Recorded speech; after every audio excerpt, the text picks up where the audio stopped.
Entrevistas en vivo en Abrazando al Rock and Roll.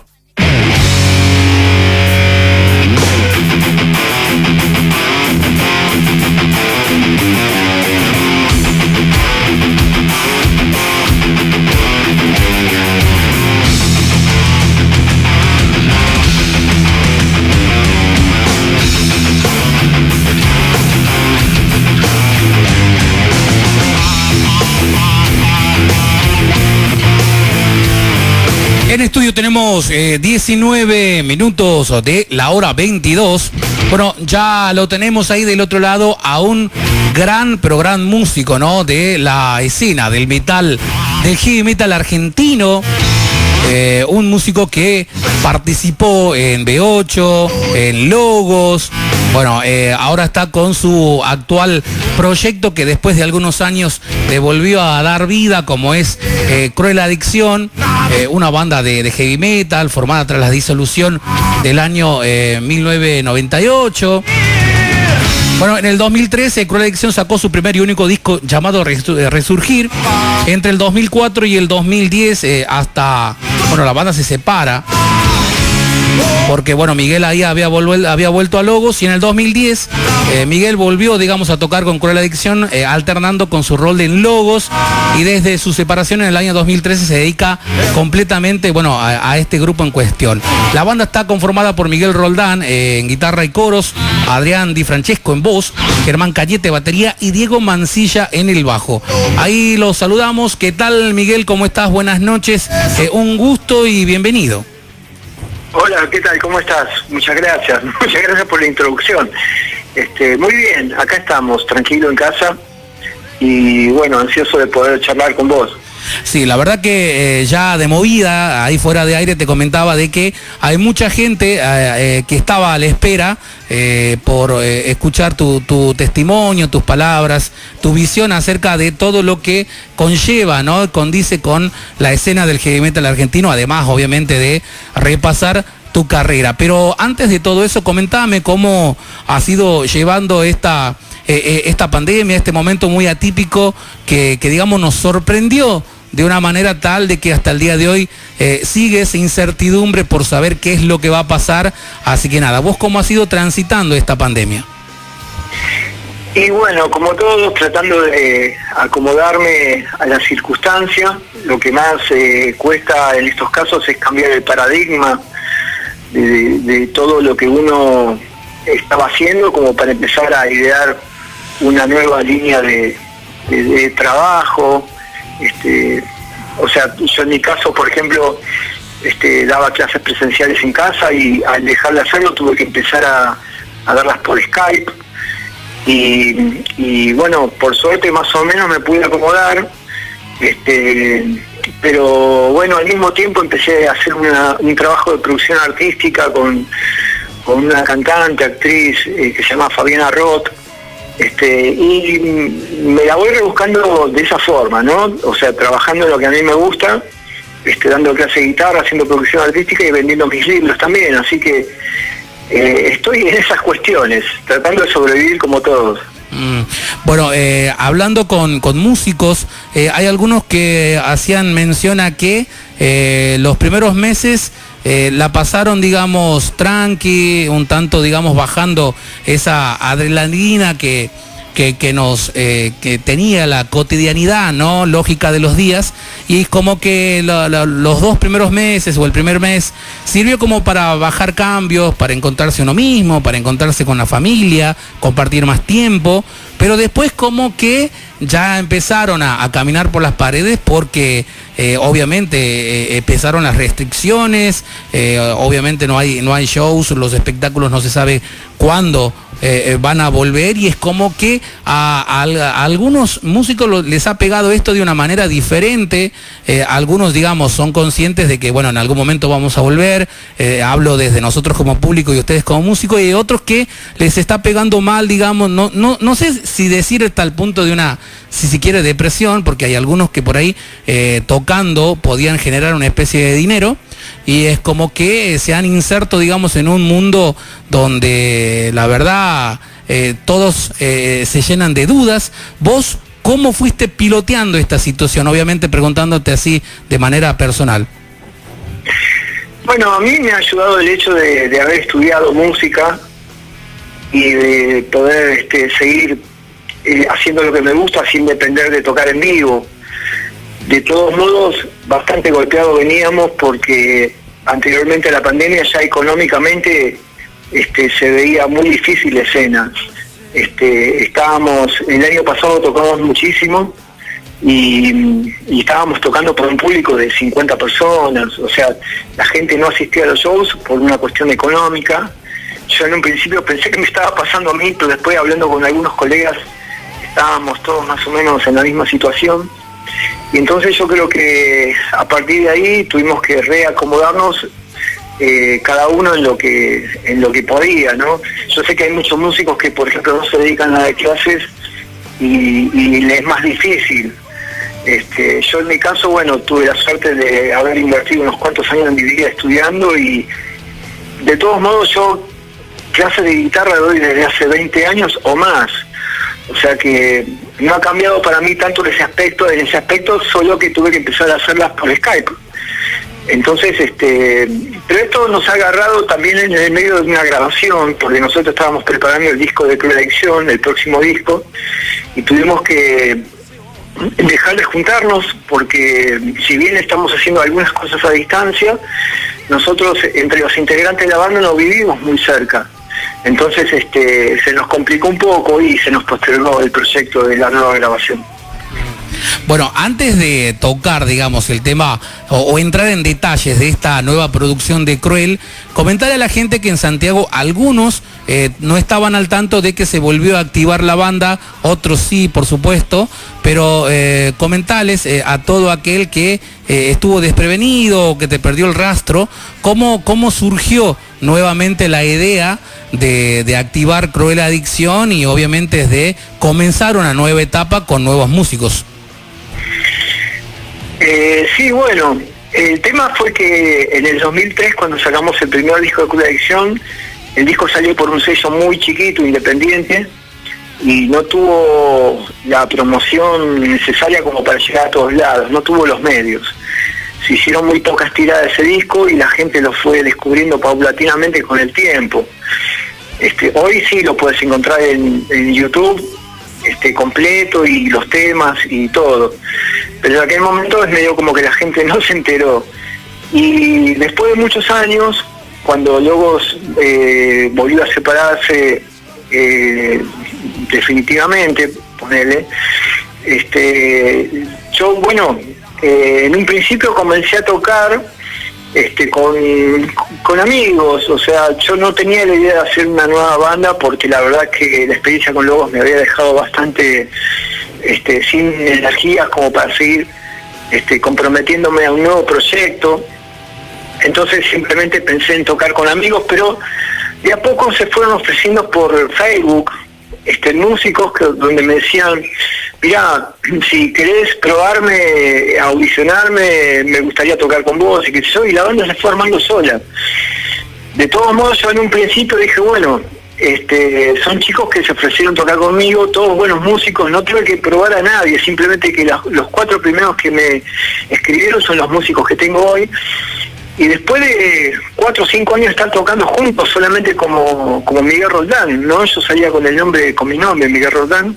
Me di cuenta que la banda se había afianzado, que nos habíamos hecho amigos, entonces yo dije, bueno, no tiene sentido salir a tocar con mi nombre porque realmente no era lo que yo pensaba. A mí siempre me ha gustado estar en una banda y se me dio la idea de retomar el proyecto, porque la verdad es que se constituyó una banda ya consolidada con el tiempo, y así fue como retomamos con la idea de Cruel Adicción.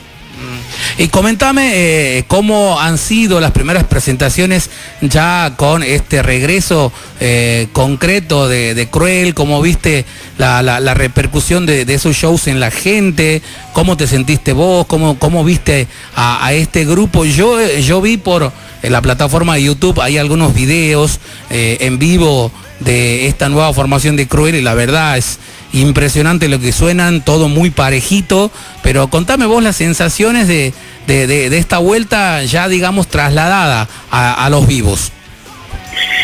Y bueno, la primera impresión fue la de empezar de nuevo, de cero, con todo. Los primeros shows que hicimos los hicimos para 20 personas.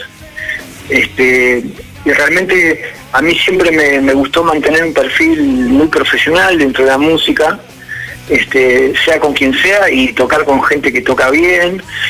Y bueno, y la verdad es que era un lujo escuchar a Cruel Adicción en un lugar para 20 personas, porque es una banda que nos dedicamos mucho a ensayar, a pulir, a sonar prolijos.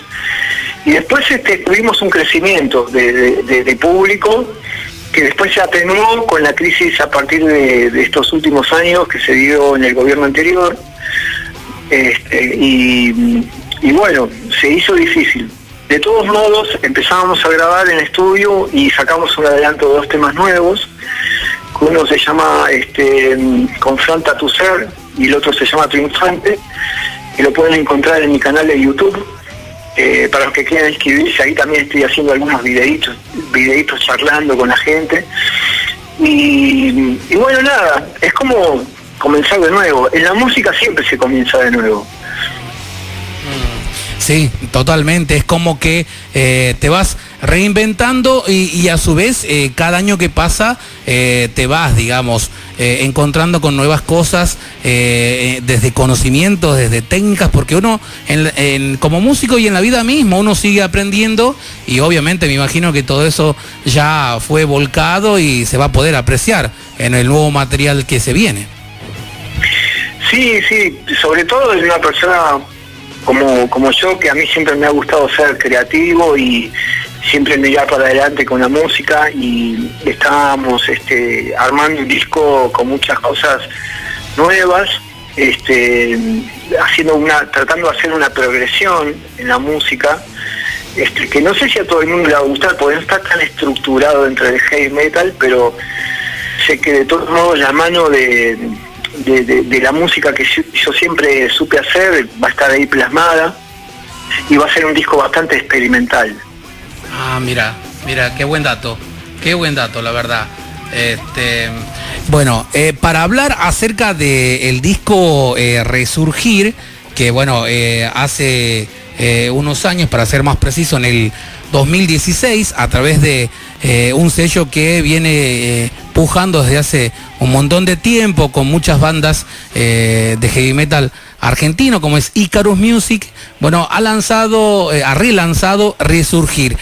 La duda es, ¿solamente han retocado el audio y han insertado ese bonus track, o en algunas canciones o en todas, digamos, no sé, retocaste o volviste a regrabar algo? ¿Cómo ha sido la historia de esta reedición de Resurgir? No, absolutamente nada. No se ha tocado nada, no se ha masterizado. Resurgir es un disco que suena muy bien desde un principio, y lo único que se hizo fue agregarle un tema en vivo, que había quedado un registro de esa grabación en mi casa dando vuelta, y que la compañía me dijo, bueno, estaría bueno sacarlo, reeditarlo con algo nuevo, aunque sea. Entonces le sumamos un tema en vivo, y nada más que eso, no tiene otra cosa. Bien, bueno, ya han pasado nada más y nada menos que 17 años de ese material. Ya con el tiempo que ha transcurrido hoy en día, ¿cómo lo ves a la distancia? ¿Qué opinás acerca de ese Resurgir? ¿Qué le cambiarías, o te parece que ahí quedó perfecto? ¿Cómo lo ves ese material? No, lo veo muy bien. Mira, la verdad es que para uno mismo es difícil escuchar cosas que hizo en el pasado, más cuando pasan cierta cantidad de años, pero es un disco que todavía lo puedo escuchar y me puedo sentir muy bien con el disco, porque las canciones son muy lindas, suenan muy bien. Está Huff como invitado en una de las canciones. Sí.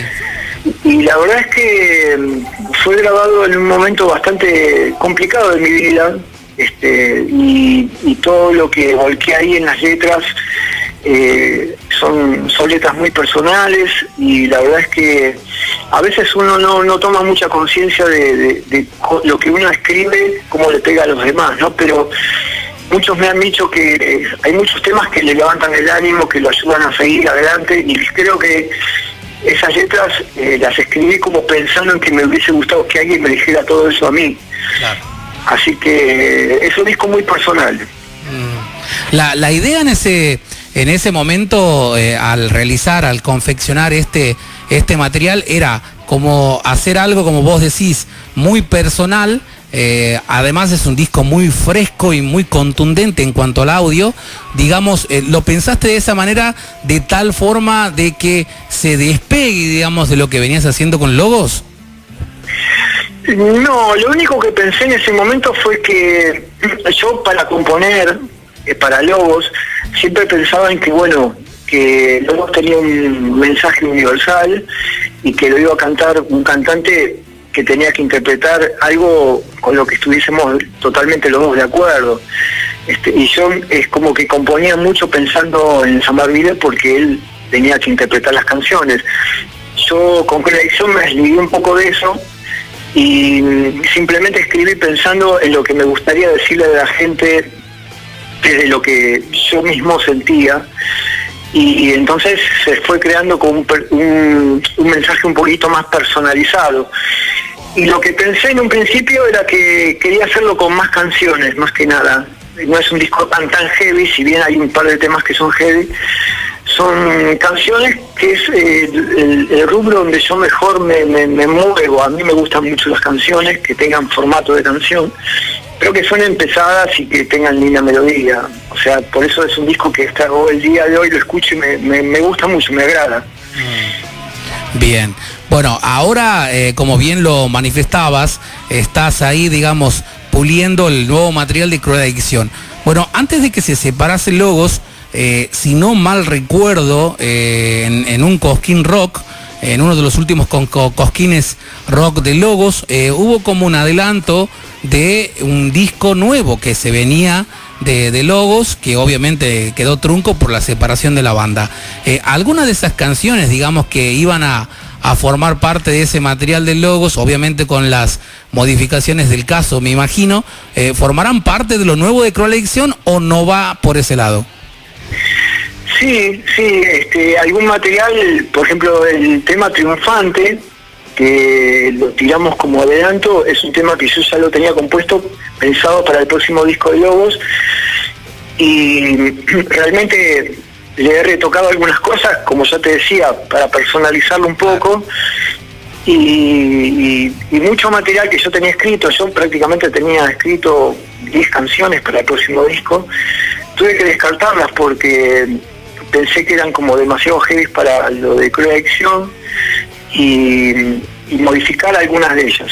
O sea que algo, o sea, mi manera de componer se va a notar en el nuevo disco de Cruel Adicción, pero también hay cosas que son totalmente diferentes, que no tienen nada que ver con nada de lo que hice anteriormente, porque hasta incluso va a haber un track que no es música, sino que es un track leído por un actor, donde relata la historia de una novela, de la muerte, que se retira de un país y deja de morir gente. Entonces es como que a medida que el relator va leyendo el libro, a los minutos empieza a musicalizarse todo eso, y va a tener así cosas muy locas el disco nuevo.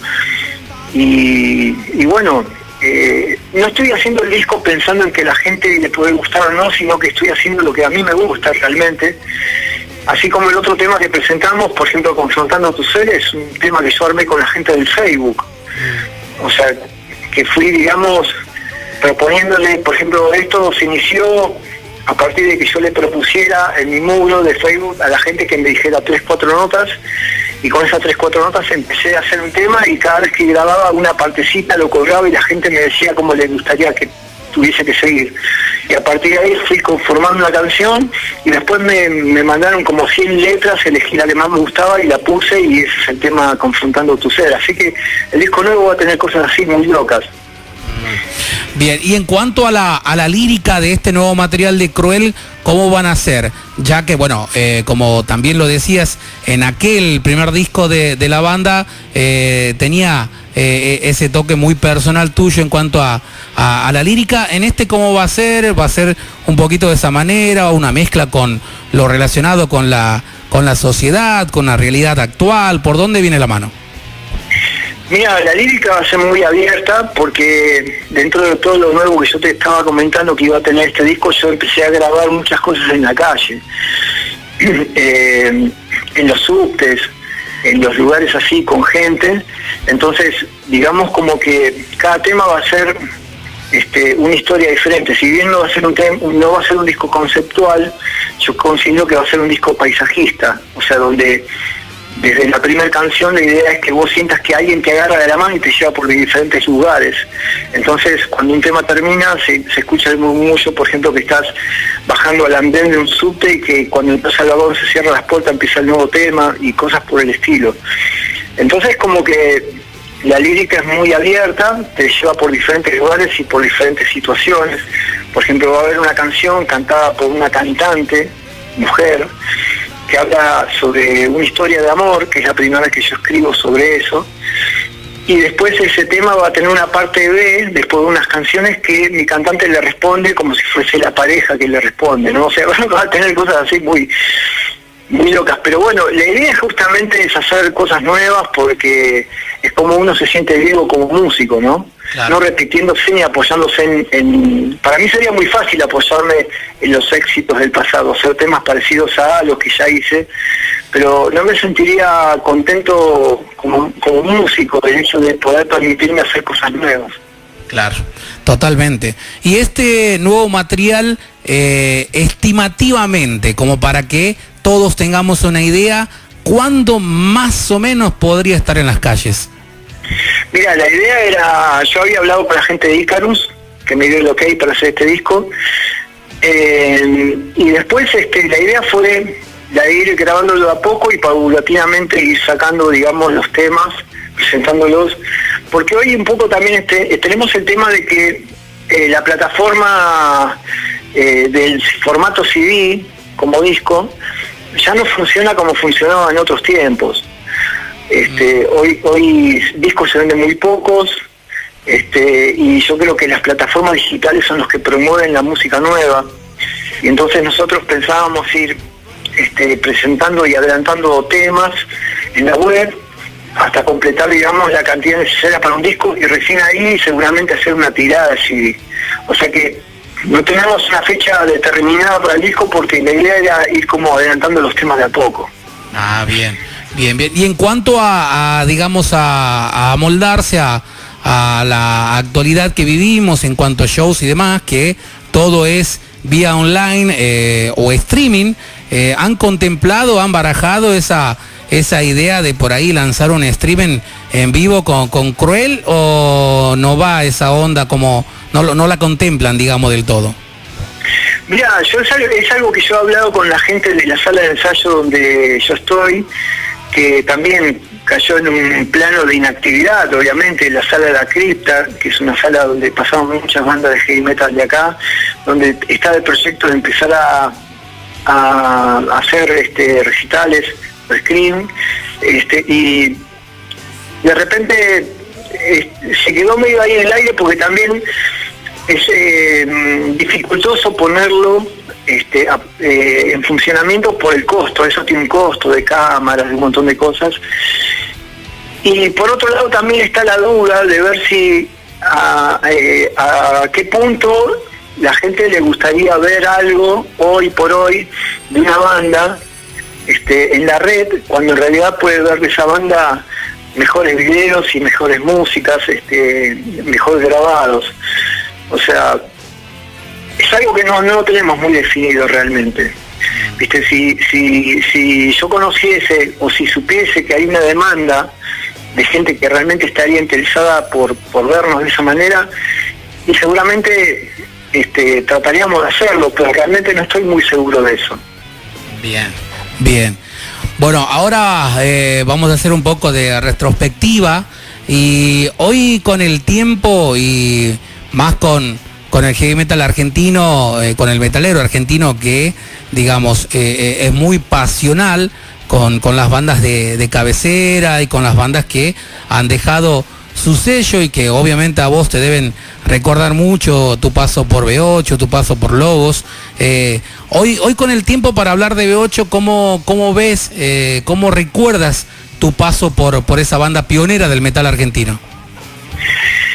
Y bien, yo creo que tengo muy lindos recuerdos de esa época. B8 fue una banda que a mí me ha dado la oportunidad de que se me abran las puertas para hacer otras cosas que vinieron después, y yo le estoy muy agradecido a Guido y a Somerville que se hayan fijado en aquel momento en mí para compartir, para ser parte de ese proyecto, y realmente tengo muy lindos recuerdos. Yo creo que fue una etapa muy importante de mi vida. La verdad es que en ese entonces ninguno de nosotros pensábamos que íbamos a marcar algo realmente importante, porque lo hacíamos porque éramos 4 locos que les gustaba el metal y nada más. Y bueno, y es un pasado que yo lo tengo, que no me apoyo tanto en él para hacer todo lo nuevo, pero sí es un pasado que me impulsa, que me impulsa y me impulsó a hacer cosas nuevas. Por eso no soy una persona que sale a tocar ni nada que tenga que ver con eso, andar mostrando que soy un ex B8 y qué sé yo.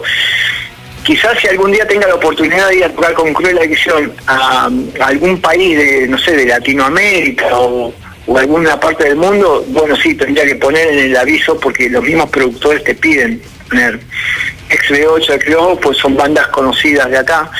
Pero yo nunca me apoyé localmente como para llamar la atención. A mí me gusta que la gente descubra y vaya descubriendo mi presente musical por lo que estoy haciendo ahora y no por lo que fui. Claro.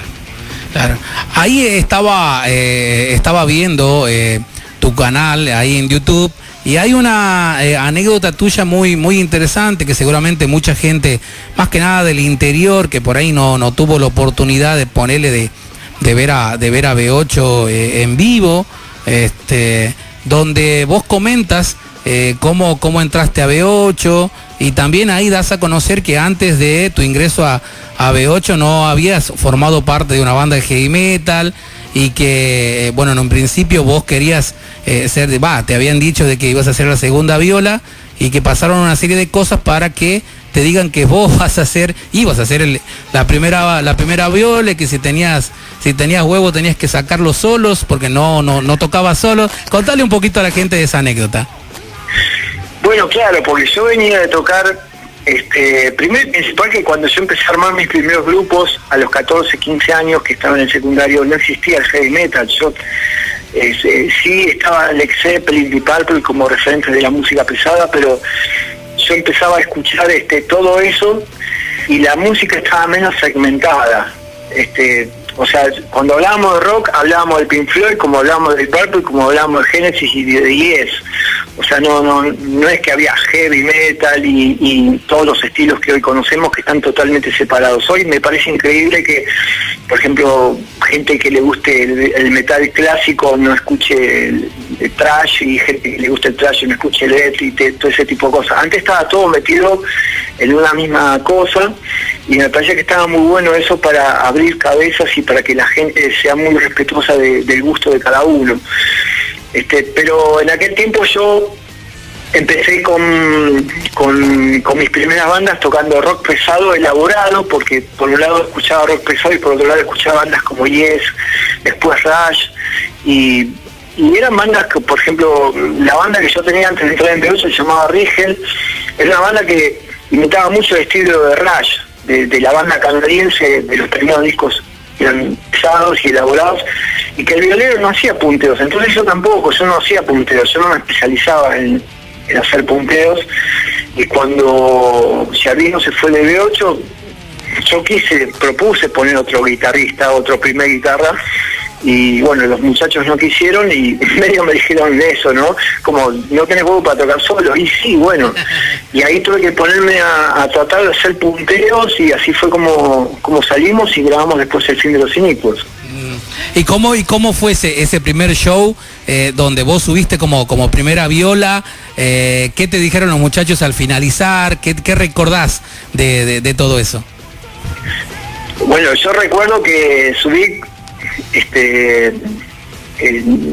más que nada envalentonado por el apoyo de mis compañeros, pero yo no la tenía fácil, la verdad que estaba bastante nervioso, no la tenía fácil porque por el hecho había pasado un ícono que era Civile, y no solamente tenía que ocupar ese lugar, sino que también había pasado Giardino, que era un monstruo tocando, y yo digo, y ahora me tienen que escuchar a mí solo, me quiero matar, decía yo, ¿viste? Claro. Entonces, pero bueno, después las repercusiones fueron buenas y nadie me ha dicho nada. La verdad es que, ahora que lo recuerdo, yo no he tenido críticas, digamos, nadie me ha insultado o algo por el estilo por haber ocupado ese lugar, porque la gente es muy respetuosa de las formaciones originales, y la gente se encariña con los músicos que formaron originalmente una banda, y yo pude haber estado en la mira de muchos en ese lugar, y sin embargo no, a mí me sentí siempre muy respetado, y la verdad es que yo estoy muy agradecido por el público, porque siempre sentí el apoyo del público, así que fue una linda experiencia para mí. Bueno, en aquel momento, bueno, recordemos que Ricardo Iorio era el bajista de B8. Después, cuando empezaste a verlo a Ricardo ya como despojándose del bajo para cantar solamente en Almafuerte, ¿te llamó la atención que deje el bajo, o era algo previsible que iba a pasar en cualquier momento según tu visión? ¿Cómo lo viste a eso? Sí, a mí no me asombró para nada por varias cuestiones. Primero y principal porque él renegaba de tocar el bajo. No era lo más importante para él. Sentarme, por ejemplo, frente a frente en una silla para sacar un tema, para que él lo toque, para él era un dolor de cabeza, le fastidiaba ponerse con arreglos y qué sé yo, que yo les proponía y qué sé yo. Y él era el autor de las canciones, yo creo que el talento de él pasaba por el tema de la composición, y entonces se preocupaba mucho porque las canciones no expresaban realmente lo que él quería. Entonces yo creo que el hecho de haberse puesto a cantar sin tocar el bajo fue el resultado de hacer lo que realmente él quería, que era poder cantar lo que sentía y que la gente lo escuche de parte de él. O sea, era una persona que si le cambiabas una coma de una letra se ponía mal el loco, ¿viste? por eso era muy, ¿cómo se llama? Era como que para él era muy importante eso. Después hay un mito porque había salido un libro de B8 que lo había escrito la mujer de él, pero que lo había hecho él prácticamente, la puso la mujer ahí, ¿viste? Y en aquel tiempo, como todo lo que después ha pasado con él, que banda que tocaba se separaba, terminaba hablando mal de los ex compañeros, tiene bastante mala leche con respecto a todo lo que dice el libro, y lo culpa a Samarvide de haberle cambiado la letra de una canción, y eso no es cierto, porque realmente Alberto era el intérprete, y Alberto simplemente le dijo que no se sentía cómodo con lo que decía la letra porque él sentía totalmente lo contrario, y le pidió permiso para ver si la podía cambiar, y él se lo dio. Entonces, como que en B8 no se podía hacer nada si él no lo aprobaba. Entonces después en el libro salió como que se puso como en víctima, como diciendo que bueno, que los demás lo obligaban a esto, al otro, y no era cierto realmente. O sea, él era el jefe de la banda, era el líder de la banda, y nada se hacía sin su consentimiento. Entonces yo creo que lo mejor que él le pudo haber hecho es después desarrollar una carrera solista sin que nadie le tenga que poner ningún tipo de trabas ni opiniones. O sea que la verdad fue esa, y yo creo que está bien lo que hizo, porque finalmente él seguramente habrá sido mucho más feliz haciendo lo que hizo después que con B8. Miguel, cuando obviamente te presentas, ya sea con la banda o entre amigos, siempre seguramente debe estar aquel que te dice: canta destrucción, canta destrucción. Hoy en día, ¿cómo lo tomas? ¿Te cagás de la risa? ¿O sabés que es un tema que no puede faltar en un repertorio tuyo? O por ahí dices, otra vez esto, ya me tiene los huevos hartos. ¿Cómo lo tomas hoy en día al tocar destrucción? No, lo tomo bien, no me causa nada. Yo mismo me cargo con eso. Porque la gente es como que se idealiza mucho a un músico, y siempre quiere escuchar lo mismo de un músico, pero me llama mucho la atención porque Destrucción no es un tema que yo haya grabado, no es un tema de la primera época de B8, y lo único que me vincula a mí a esa canción es porque yo pasé por esa banda, pero nada más. O sea que no me cae mal ni me cae bien, me cae cómico. Y yo, si lo tengo que tocar, no tengo el más mínimo problema en hacerlo, porque es un tema muy fácil de hacer, es un tema que prácticamente no requiere ensayo y que a veces me llama la atención porque nosotros tocamos temas que son mucho más complicados y que la gente quiere escuchar algo que es mucho más simple. Pero bueno, hay que aceptarlo de la mejor manera porque nosotros nos debemos al público y cuando la gente te pide algo, está bueno dárselo, ¿viste? Nosotros generalmente no es un tema que toquemos, pero si hay mucha demanda sobre eso, yo no tendría el menor problema en hacerlo. Bueno, ahora cambiando un poquito de banda, gente acá en Santiago también me transmitían esa inquietud para llevarte la voz, y obviamente antes de la pandemia hubo muchos rumores en cuentas de redes sociales, de Facebook, donde se hablaba de una posible vuelta de Logos. Y bueno, obviamente todo aquel que ha escuchado Logos, que ha seguido a Logos, es como que decía, che, que es verdad, es mentira, será verdad.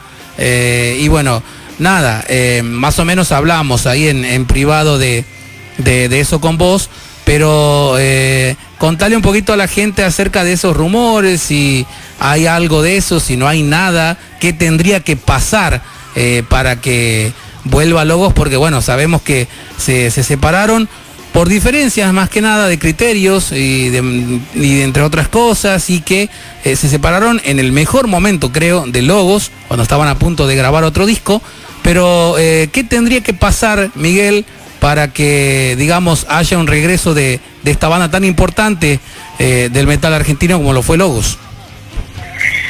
Mira, primero y principal que son rumores de la gente, que no vienen de mí, por lo menos de mi parte no.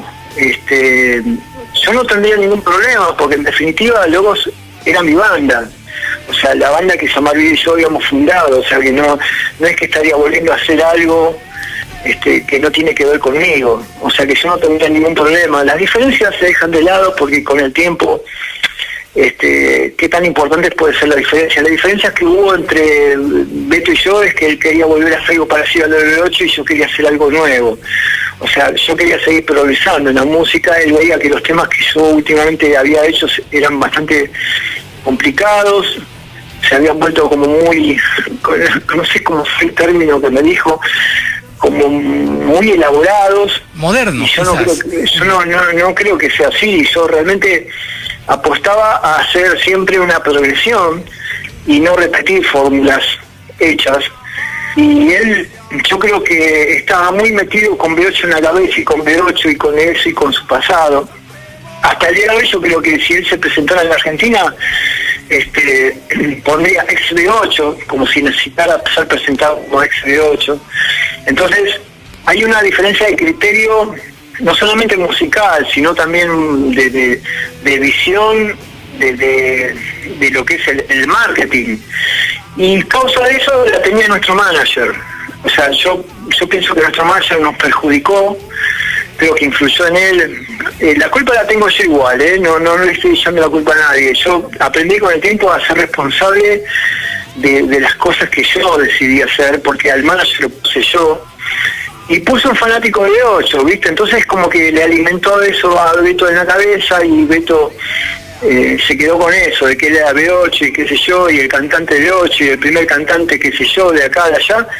Y yo realmente simplemente soy un músico que le gusta las cosas nuevas, le gusta ir para adelante, me gusta la vanguardia, ¿viste? Entonces empezamos a pensar distinto. Pero puedo repetir, el responsable soy yo porque yo puse ese manager. Y con respecto a si Lobos puede volver o no, bueno, yo soy argentino, vivo en la Argentina, canto en español y soy más porteño que el Obelisco. Así que yo creo que si tienen ganas de volver a tocar, tendrían que hablar conmigo, porque encima yo era el que componía las canciones, que hacía la letra y que terminé produciendo artísticamente la banda. O sea que si yo los tengo que ir a buscar para que volvamos a tocar con Lobos, me parece como que es demasiado, ¿viste? Entonces, el día que alguien hable conmigo, y bueno, lo pensaré y seguramente llegaremos a un acuerdo, pero nadie habló conmigo, así que los rumores que vienen que tienen que ver con la reunión de Lobos vienen de la gente, no vienen de mí.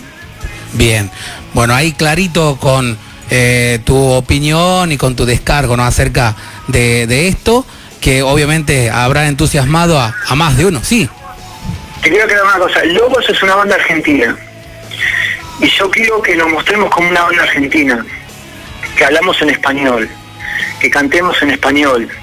O sea, lo que se propuso últimamente, en las últimas épocas, era cantar en inglés, era hacer las cosas de una manera totalmente diferente.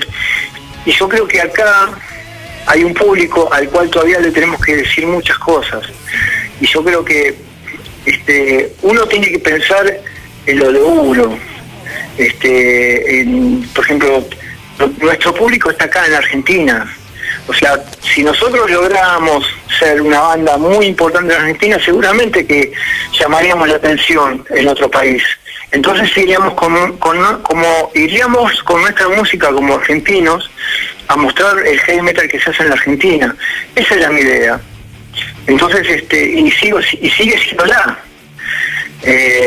Así que bueno, yo creo que las posibilidades están, pero bueno, nos tenemos que adaptar a una idea de cómo seguir, ¿viste? Porque si no tiene mucho sentido. Bien. Si te pregunto, Miguel, por un disco que lo destaques, pero rotundamente, de los tres que grabaste con Lobos, del cual obviamente decís, compositivamente lo disfruté, no sé, estuve totalmente inspirado, tanto yo como mis compañeros, que la verdad laburamos mucho y que dio su resultado y que quizás ha marcado, digamos, un momento de tu vida. ¿Cuál disco de Lobos es? Bueno, para mí me resultaría un poco difícil porque todos los discos que hemos grabado tienen en cierta forma características muy diferentes y muy importantes. El primer disco de Lobos tenía toda la frescura de la banda que recién sale y que sale con todas las polentas, con todas las ganas. Creo que tiene muy lindas canciones y que fue un disco grabado en 100 horas, que es muy poco para grabar un disco, o sea que ensayamos muchísimo para poder grabarlo bien, prolijamente, y en ese momento cuando salió creo que fue un muy buen disco. Hasta el día de hoy creo que lo es, a pesar de que bueno, el sonido hoy ya no lo acompaña tanto, pero me parece que es un buen disco. Y por otro lado está el tema del disco, el último que grabamos en estudio. Se me fue. Plan Mundial. Plan Mundial para Destrucción, ahí está, porque fue el primer disco que yo produje artísticamente para Lobos y que me llevó mucho tiempo hacerlo. Yo trabajaba en ese tiempo en el estudio de Anabe de Oseberg y prácticamente no dormía por estar trabajando ahí. Yo a las 2, 3 de la mañana iba, prendía las máquinas y me grababa, y estuve mucho tiempo pensando arreglos y cosas, y era un desafío para mí porque producir artísticamente algo de uno mismo es difícil, porque uno tiene que tomar distancia, uno no puede pensar solamente en su propio trabajo como guitarrista y qué sé yo, sino que tiene que estar pensando en el bajo, en la batería, en la voz, en los coros. Entonces, dado el desafío y el resultado, también es un disco que elegiría. Bien, sí, la verdad, el Plan Mundial para la Destrucción es un discazo, un audio pero que te vuela la cabeza sin dudas. Así que, bueno, Miguel, la verdad que ha sido un placer conocer de vos, acerca de anécdotas, de partes de tu trayectoria, y la verdad es increíble, ¿no? Todo el legado. ¿Te das cuenta cuando mirás para atrás, si es que lo mirás? Porque algún músico una vez me dijo, yo miro siempre para adelante, no miro para atrás. No sé cómo será en tu caso, de ver para atrás y de ver un legado que, bueno, el día que decidas no tocar más, obviamente ese legado va a estar, digamos, a fuego en la gente por todo lo que has podido hacer, producir, tocar. ¿Sos consciente, digamos, de esa huella que has ido marcando y dejando a través del tiempo? Sí, obvio. Yo para el pasado sí miro y estoy satisfecho con lo que hice, y hay mucha gente que me lo hace sentir también.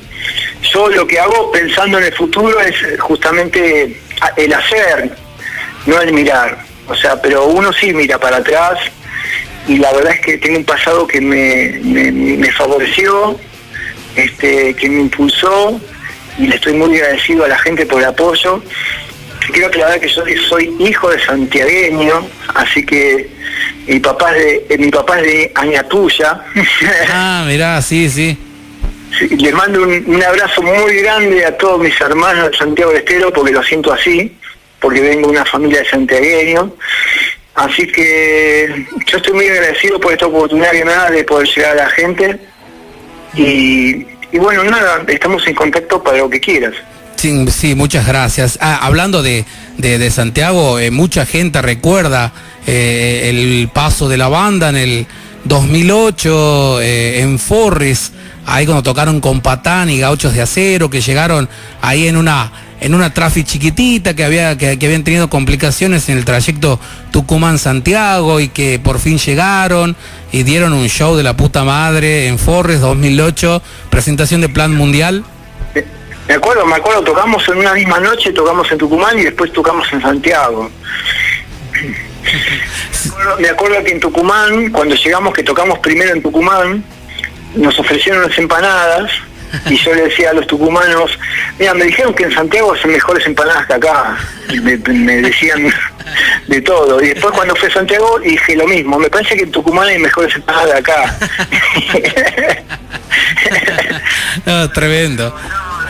Es lo lindo de la música, conocer gente de todos lados, hacer amigos. Y si alguien alguna vez me dice, venite un par de días que vamos a comer asado, me voy, ¿viste? Yo soy así, no soy un tipo que se la cree de nada, soy un flaco sencillo que hace música y que tiene la suerte de que a mucha gente le gusta lo que hago. Entonces yo te agradezco mucho la oportunidad de tener este contacto. Bueno, te comento que esta es la entrevista seguidita que me dicen algo parecido. Bueno, vos me dijiste que sos hijo de santiagueño de Añatuya, y mi anterior entrevista fue con Willy Caballero, baterista y voz de Visceral, que cuando lo entrevisté hace poco también me dice, para mí es una nota especial porque soy hijo de santiagueño, mi papá vivía en Frías. O sea, está como todo relacionado. Y bueno, pero en Santiago salieron muchos buenos músicos. El bajista que toca conmigo también es hijo de santiagueño. Yo me junto con él y es re loco porque él es metalero, el bajista, o sea, Diego, pero le gusta el chamamé. Mirá vos. Vamos de gira, yo tengo que aguantar escuchando chamamé. Bueno, pero somos una banda así, estamos los cuatro medio pirados y cada uno tiene sus gustos, pero nos queremos mucho y bueno, nada, yo creo que Santiago es muy difícil tocar la música de Santiago en folclore, es muy difícil, porque tiene una rítmica muy difícil, ¿viste? Así que, bueno, de Santiago han salido muchos buenos músicos, y si no salió de Santiago, salieron hijos de santiagueños. Totalmente. Hay gente, muchísima, que está dejando muchos saludos para vos, Miguel. Aquí el Cabe, Daniel, me dice saludo y abrazo para Miguel. Gracias por tanto, Jeve. Y coincido que cantar en español es lo esencial, porque cantar lo nuestro es importante y que debe ser cantado en español. Así que uno de los tantos mensajes que están llegando para vos. Bueno, muchas gracias. Mandar un saludo muy grande a toda tu audiencia. Bueno, Miguel, te mando un fuerte abrazo, gracias por este tiempo, por la buena onda y predisposición. Seguramente vamos a seguir en contacto para lo que fuera. Así que vos elegí con cuál corte actual de Cruel Adicción te querés despedir, si con Confronta tu Ser o con Triunfante. De mi parte te mando un fuerte abrazo y nada, seguiremos en contacto. Bueno, antes que eso te quería comentar para que la gente también sepa que yo tuve la iniciativa de poner en mi muro día a día los programas de radio que gente como vos están haciendo con mucho esfuerzo, mucho sacrificio. Me parece que en tiempos difíciles tenemos que estar más unidos y ayudándonos mutuamente. Y por ejemplo, yo pongo hoy lunes, podés escuchar y pongo todos los flyers del programa de radio, así que si hay gente que está teniendo también otros programas, que me mande algún mensajito al Facebook y serán publicitados ahí. Y por lo demás, bueno, muchísimas gracias y me gustaría escuchar Triunfante. Dale, te mando un fuerte abrazo y que sigas bien. Un abrazo grande, saludos.